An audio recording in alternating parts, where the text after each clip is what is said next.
Hey, what's up everyone, it's Justin here, and today I've got the full comparison for you between the new flagships from HTC and Samsung, the HTC One M9 and the Samsung Galaxy S6. So I'm going to straight up tell you that the HTC One M9 wasn't really much of a change this year. They kind of went by the theory, if it ain't broke, don't fix it, and fixed pretty much what needed to be. On the other hand, Samsung's Galaxy S5 last year was quite a disappointment for the most part. So this year they completely redesigned the smartphone, a new build, a new display put in, and obviously a great camera as they've had before. Getting the specs out of the way, the Samsung Galaxy S6 is run by the Exynos 7420 chipset, which is an octa-core processor from Samsung, along with 3 gigs of RAM. On the HTC One M9, you've got the Snapdragon 810 processor, and you will find a 20 megapixel rear-facing camera, and on the Samsung Galaxy S6, you have got a 16 megapixel camera, both of them capable of recording 4K video. So let's start out by talking about the design. So HTC has been the king of build quality for quite some time, dating all the way back to the HTC One M7. They have continued that throughout to the M8 and now the M9, however they have made a few refinements to make the device less slippery and in their opinion better looking. On the other hand, Samsung has been very well known for their plastic construction, and for the longest time we have been waiting for them to move over to metal. And just recently they have, including the release of the Note 4, the Galaxy Alpha, and now the Samsung Galaxy S6 and S6 Edge. However, one change that was surprising in my opinion was the departure of the plastic back, and instead now we have a glass sheet running along the back, which is non-removable for those who used to like to swap out the batteries and also expand the storage via micro SD. The Samsung Galaxy S6 measures in at 6.8mm thick, while the HTC One M9 comes in at 9.61mm thick, with the Samsung Galaxy S6 weighing in at just 138 grams as opposed to 157 grams in the M9. On the M9 you will find on-screen buttons, while on the S6 you do have a physical home button as well as a touch capacitive back and menu button. The S6 also features an improved fingerprint reader which actually works very well. I do still find that the M9 is a little bit slippery at times, however a disadvantage with the S6 on the other hand is the fact that the glass back can get oily and greasy very easily.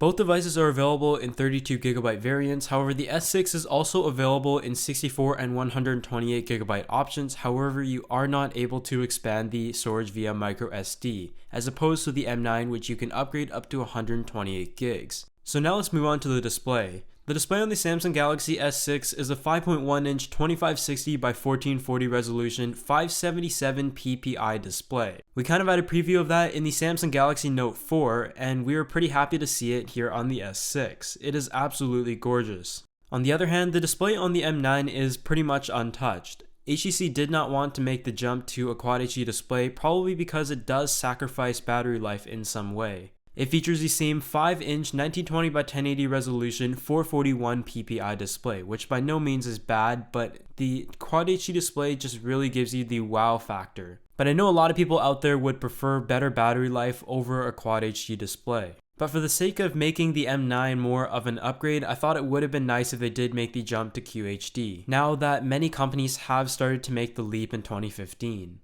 The Super AMOLED display found on the S6 has been known to be very vibrant and saturated in the past. Although it still does hold those features, I felt that this year's display was less saturated as I've seen in the past, and as you can compare it to the M9, you can see that the blues in particular just pop out a bit more. That being said, you really can't go wrong with either display. However, if you are someone who has to have the QHD, the Samsung Galaxy S6 is the one you want to go for. Now moving on to the software, both devices do run Android 5.0 Lollipop, but the experience will be very different between these two devices. I'm going to tell you that now. The HTC One M9 does run HTC Sense 7 skin, while the Samsung Galaxy S6 runs, of course, Samsung's TouchWiz skin. First, looking at the Samsung Galaxy S6, I wasn't really a fan of it over the past few years, especially on the S4 and the S5. However, I always enjoyed it on the Note series, and I felt that every new device that Samsung releases, they have been heading towards the right direction, and that is by toning down the skin. What you come to expect from the Samsung TouchWiz skin is that it is very feature packed. There is a lot of things you can do within that. There is the S Health, and I know a lot of different phone manufacturers now are jumping into the health market. But the notification tab does stay pretty much the same. Your settings looks really familiar. Everything looks really clean.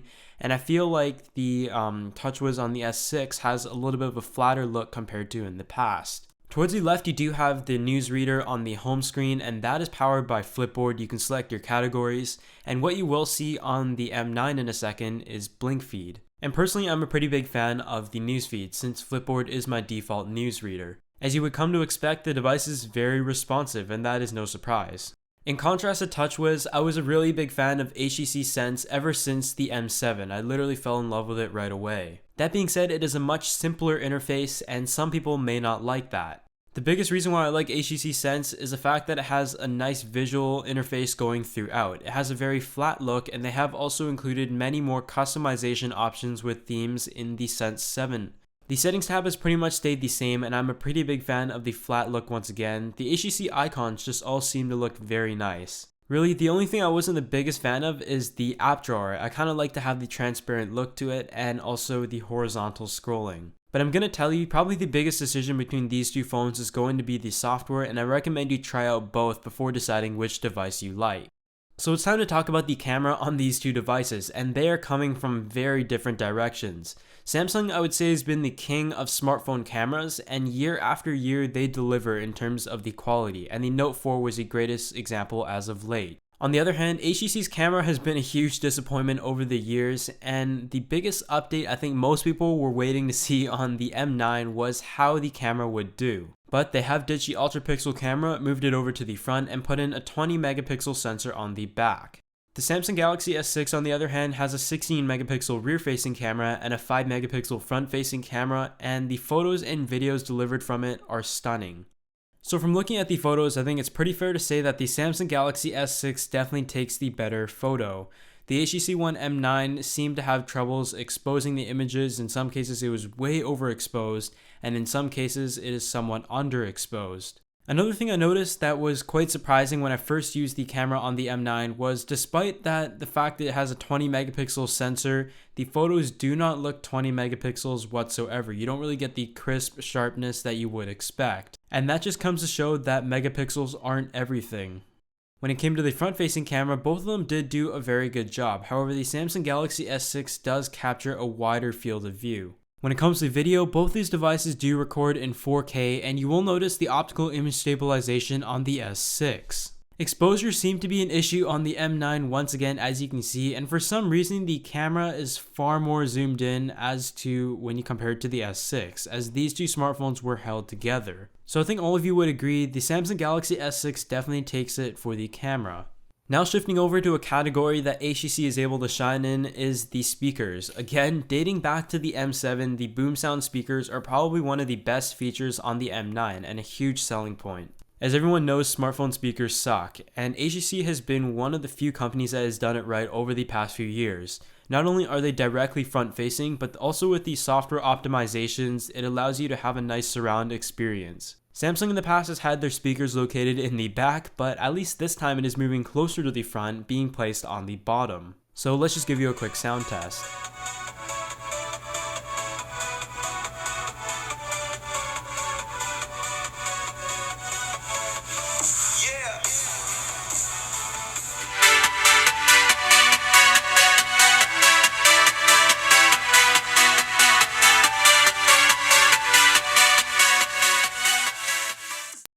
When it comes to battery life, the Samsung Galaxy S6 has a 2550 mAh battery, and on the M9 you've got a 2840 mAh battery. The battery life on both these devices I experienced was okay. They were pretty close, but I was only able to get about 6 to 7 hours of regular use. That being said, these two devices just hit North America a few days ago, and I definitely expect some updates coming up soon to improve on the battery life. Both these devices also have their own ultra power saving modes to be able to get the maximum amount of use out of your smartphone. One great feature that the S6 has that the M9 doesn't have is the fast charging technology, and it also includes a charger in the box. That is able to get you 50% of charge in just half an hour, which in a way you could say makes up for the non-removable battery. So the last thing I would like to take a look at is the benchmark scores, and although these really don't reflect on the way the devices perform, it is sort of interesting to see as both of them do have octa-core processors, but one is made by Snapdragon, the Snapdragon 810, and the other is Samsung's very own Exynos 7420. The Geekbench score reflected quite a big difference in the multi-core score, and on the Antutu benchmark, the S6 also had a reasonable edge. However, in the 3D Mark, the score was pretty close in general. The last test I ran was the SunSpider browser benchmark using the default browsers on both devices. So the Samsung device had the Samsung browser, and on the HTC you have Google Chrome. But other than that, this has just been a full comparison between the Samsung Galaxy S6 and the HTC One M9, and I've got to say the HTC One M9 is still a very solid device and I enjoyed using it, but it just isn't enough of a change to have me recommend it from the M8. On the other hand, Samsung came out strong with the S6 and definitely made a mark for itself in the market this year after quite a disappointing year last year. Some factors to consider when deciding these two devices include whether you really need the boom sound speakers. If you're someone who listens to music a lot, you're definitely going to want to go with the M9. And if you're someone who takes lots of photos, I would say that the S6 definitely does have the better camera. Also the quad issue display if that is important to you. Other than that, I hope you guys enjoyed this full comparison between the HTC One M9 and the Samsung Galaxy S6, and please leave a comment down below as to which one you prefer and will be picking up. And if you enjoyed this video, be sure to hit that like button as it helps the channel out a bunch, and I'll see you all in the next one.